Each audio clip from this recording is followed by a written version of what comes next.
My neighbor called, saying there was a moving truck parked beside my house. I got there and saw my wife of 17 years moving her lover's stuff in. She threw divorce and adoption papers at me, saying, "Be a real man just once and leave. No one wants you around. Your daughter is ashamed of a overweight loser like you. My boyfriend will adopt her." I grabbed a bag and silently left. The next morning, she woke up to a loud bang. Downstairs, she found my ultimate revenge. I had 167 desperate calls and texts. "Honey, it was just a joke. My name's Aaron Taylor, and I used to think I was just a regular, hard-working husband and father.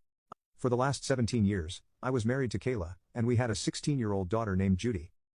I got up early each morning to bust my back at the local automobile factory, working as a mechanical engineer on the factory floor, making sure we hit production targets, and that the machines never ground to a halt.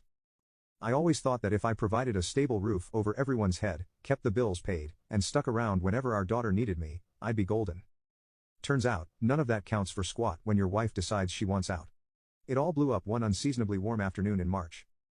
I was halfway through my shift, arms coated in grease from rechecking a busted piece of equipment, when my phone buzzed in my pocket. I glanced at the screen, expecting some spam message or maybe a quick call from Judy asking for a ride, but the name flashing was Gordon, our neighbor. Gordon never called me on a weekday, especially not at work. Something must have been off.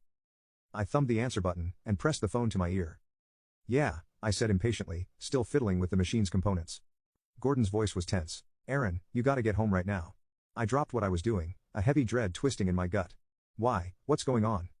His breathing was labored, like he'd been running. "There's a moving van. Couple of guys are loading a bunch of furniture out of your place. Kayla's out there too, directing them." My grip tightened on the phone until my knuckles whitened. "Moving van? Are you sure they're not burglars or something?" "I don't think they're typical thieves," he muttered. "She's waving her arms, pointing at chairs and tables. This doesn't look like some random break-in." A hot sensation flooded my chest. My wife was hauling out furniture in broad daylight. "Where's Judy?" I demanded. "Have you seen her?" "No sign of your daughter, just Kayla."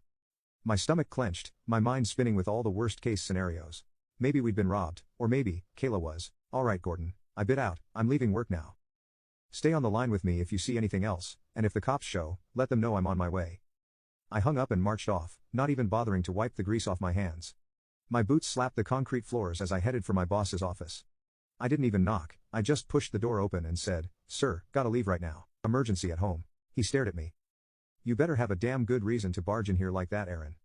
There's a moving van at my house. My neighbor says they're taking my stuff.